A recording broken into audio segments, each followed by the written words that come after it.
soon. But the Draymond Green stomp on Domantas Sabonis in that game, is the talk of the night. Draymond has his ankle grabbed, and certainly the video makes that part very, very clear, and then pulls it up, pulls it down, pretty good amount of force on Sabonis. He's on the floor writhing in pain and taking his time to get up, and Kings are tending to him, and Draymond goes full WWE heel. I mean, he is up screaming with the fans.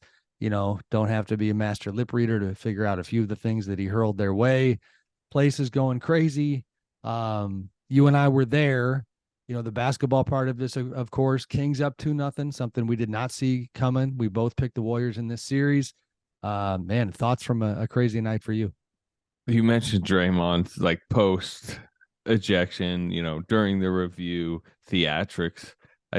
One of the funnier parts, and I took a video, I put it up, but he jumps on the bench to like really go at the fans that are kind of in the section behind the Warriors bench.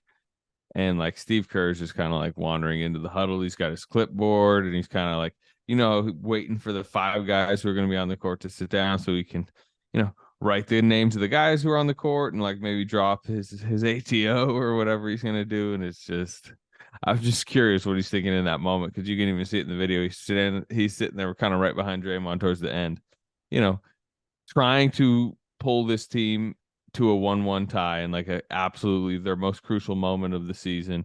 He's probably, at that point, I know one of his assistants had told him, he said he didn't see the play, but he's like, one of the assistants said, hey, he's probably getting tossed. So I'm sure he's sitting there like, okay, who are we going to put in here? Right. But as he's doing that, it's like the guy that, as you mentioned, the WWE heel is standing where he's supposed to be talking to his players, like, flailing his arms in the air, yelling at the fans. And I just wonder, like, what Steve Kerr's thought right there. I've had that thought about Steve a lot, and more in the past couple of years, where right about the time you think you can handicap what his real thoughts are, and maybe a time when he's internally rolling his eyes at the Draymond experience and being exhausted by it, he'll come out publicly and convince you otherwise, that no, this is what we need, this is our guy.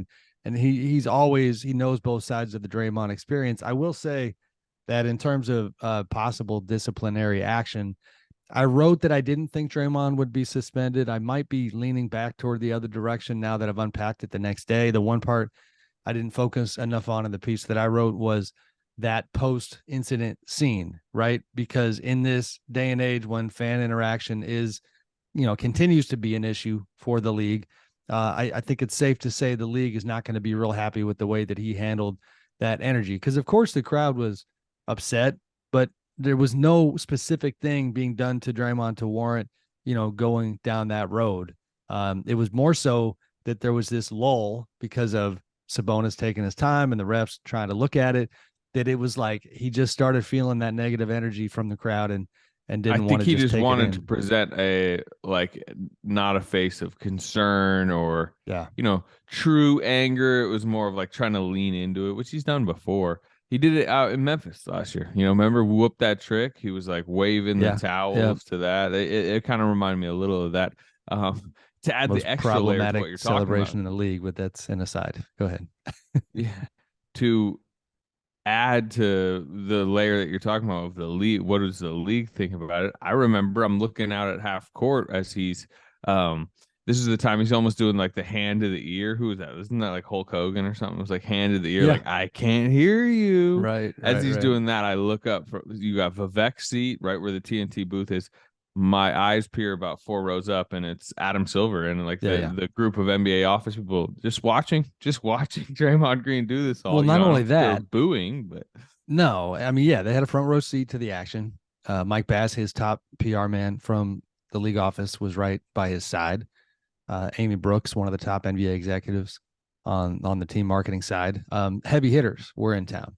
And one guy who I don't believe was at the game, and I'll frame this to make sure that it doesn't come out the wrong way. I'm a sucker for context. It is very interesting that the man who will ultimately make this choice is a guy in Joe Dumars, who is not only a former Kings executive, who currently holds the NBA position of executive vice president, head of basketball operations. It's the old job that Kiki Vandeweghe had, where come playoff time, every controversial situation crosses his desk. and he decides what to do. Well, Joe is also extremely close with Draymond. As you know, he's one of his mentors, just coming up in that part of the country. Certainly some connective tissue when you talk about the way Draymond plays and Joe being an incredible part of the Bad Boy Pistons.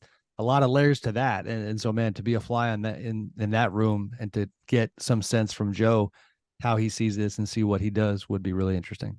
I will let you know from the Warriors side, they were like scoffing at the idea that he would get extra suspension because for a few reasons. They felt, number one, it was acknowledged by the referees on the court and the league, whatever, that Domantas Sabonis initiated it. Like, he got a technical foul for the ankle grab. So there was some level of instigation they felt, number one. Two, they felt that he was ejected from a huge game. And there was even people, and I know have talked in retrospect, feeling that maybe in past situations where Draymond was suspended, a lot of that is because in the game itself that it happened. I remember the Steven Adams kick. He wasn't ejected in the moment.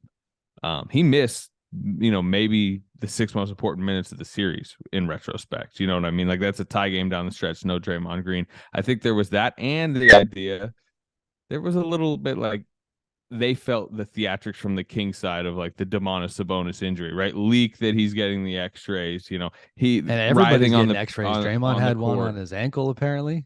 Yeah, there was definitely a few people like, well, he didn't seem too hurt in the last 6 minutes when he's hanging on the rim, dunking late, some of that. So I just think all of that combined, there was a lot of feeling in the Warriors locker room, like, no way they can suspend him. Well, they may be wrong, but they didn't. No, I hear you. And there, I got some of that last night too. Draymond's camp, it is safe to say, does not anticipate, as of last night, him being suspended. And even Kings people I talked to were probably leaning that direction. So we'll see. I should have mentioned, by the way, it kind of hit me as you were breaking it down.